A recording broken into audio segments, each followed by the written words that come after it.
What's going on, y'all? Welcome back to another episode where we're talking about some of the major news stories that have been taking place recently. Today, we're going to be talking about the Jaden Ivey situation. Now, Jaden Ivey is a professional basketball player who was waived by the Chicago Bulls as of yesterday. That would be March 30th.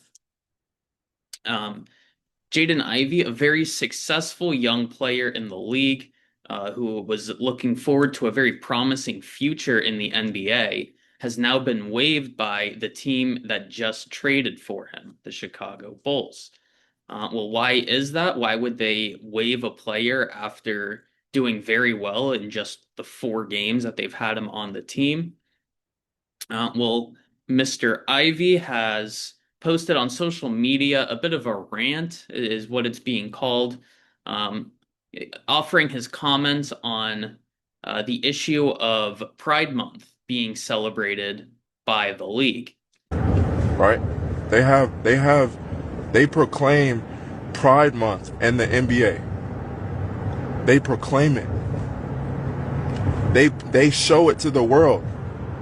They say, come join us for Pride Month, to celebrate unrighteousness. They proclaim it.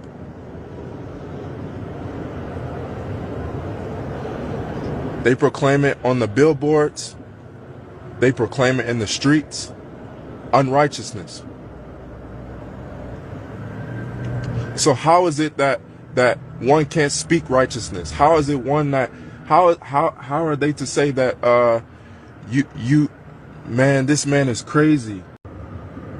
Don't we all, doesn't even the world make judgments on certain things?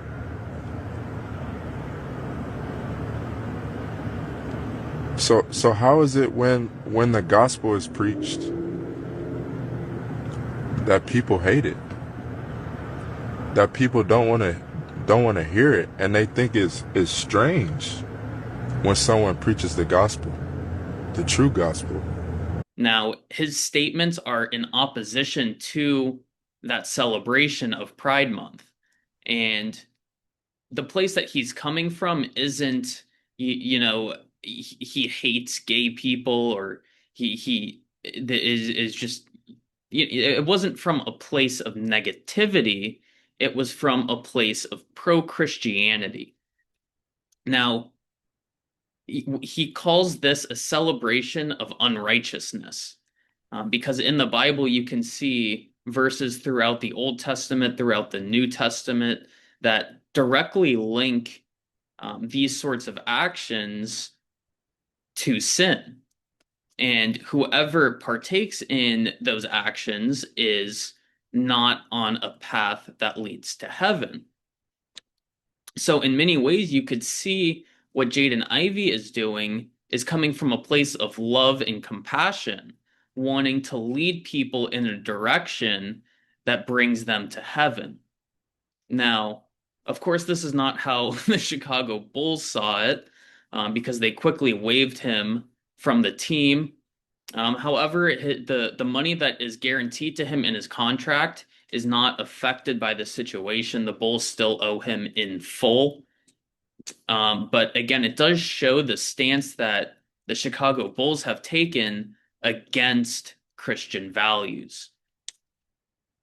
Now, furthermore, as of today, there's been a handful of organizations and individuals celebrating something called Transgender Visibility Day. And the WNBA posted on social media a graphic to support this day.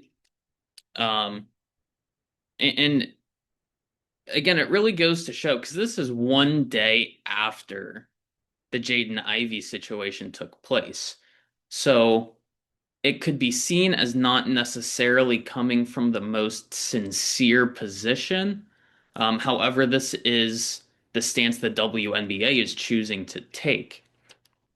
And again, just reaffirming the anti-Christian sentiment that you see all over, and not just professional sports, you see it all over corporate America, Fortune 500 companies, that all choose to support these anti-Christian values.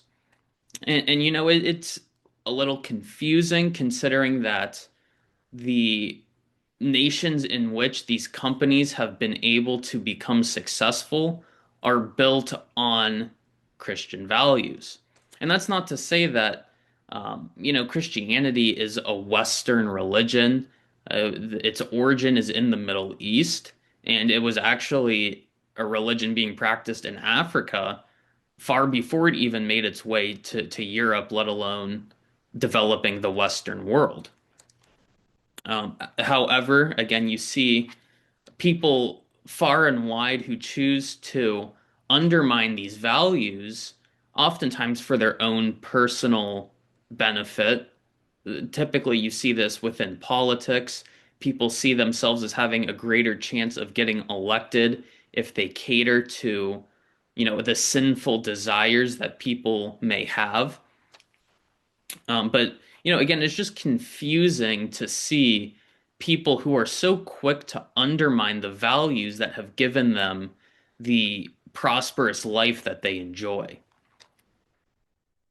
But furthermore, on the point of why I find it important to note that specifically the WNBA has chosen to support transgender visibility. Well, if the transgender movement was fully implemented, there wouldn't be an WNBA. If we were to see men and women as the same thing, as there not being any difference, you can go back and forth, you're whatever you choose to be, well, then there would just be one league for professional basketball where there's no difference in men and women, and everyone can compete together, and the best players are on the team. So if that's what the WNBA wants to have in their future, then you see where this contradiction comes into play, is that there would be no WNBA. By the very messages that they're promoting are completely undermining what it is they're trying to build, which is a league for women to have a chance of success in professional basketball, which in my opinion is a great thing. That women should be given the opportunity to have this league where they can demonstrate their talents and they can compete against other women. But if you were to take the greatest WNBA players of all time, put turn the clocks back and put all these players in their prime on one team, they would probably compete with maybe a junior college men's basketball team. A Division 1 men's basketball team would completely wipe the floor with the greatest WNBA players of all time. So if the transgender movement were to be successful in what it's trying to achieve, and we don't see there as being any sort of difference between men and women, well, there wouldn't be a WNBA, and women wouldn't be able to play professional basketball. So again, to me, it's just confusing where they've decided to prioritize their messaging. Um, and again, it's just this anti-Christian messaging that they see as being more beneficial to their brand than promoting Christianity. And this isn't the first time that they've done something like this. Again, I know it's an overblown example, the whole Merry Christmas versus Happy Holidays sort of thing.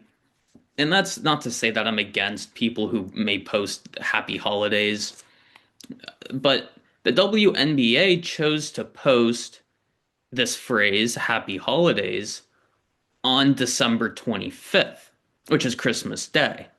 Now, there's only one holiday that lands on that specific day, and that's Christmas. So, maybe if they chose to post, let's say in November, as we're approaching the holiday season, we wish you a happy, happy holidays, whatever you happen to celebrate. That's one thing, and I could get behind that. That's not the end of the world. But again, it's like if you're gonna post happy holidays on Christmas Day, you're clearly trying to divert attention away from the fact that it's Christmas, and you're trying to place that attention onto other religious groups. And again, as I mentioned time and time again on this program, the ultimate agenda of the political left in America is to undermine the values that built this country and more broadly built Western civilization, which are Christianity and capitalism. Capitalism often seen as stemming from Christian values. But there you have it. The Jaden Ivey situation is probably something that's going to be talked about for a while. It's just such a clear example of the persecution of Christians. Something it's not new. It's talked about ad nauseum in the Bible. If you can read the book of Acts, you can see all kinds of examples of Christians being persecuted for their faith. So this isn't something new. It's something that's going to happen again. So I just wanted to get on here and share this recent example, and myself being a huge sports fan. It's hard to see stuff like this. Growing up playing sports, being an avid fan of sports. Basketball is something I've always enjoyed watching. I've always enjoyed playing. And then you see these professional organizations that are just so far disconnected from reality, from what it is this country was built on and the values that are actually worth taking a stand for. But I wish Jaden Ivey the best of luck. I hope he finds another team that maybe is a little more correct in how they think. And with all that being said, I find myself at the end of another episode. I hope you enjoyed watching, and I certainly hope to see you again very soon. My name is Brett Cody Fornatoro. It was a pleasure talking to you. I'll see you in the next one.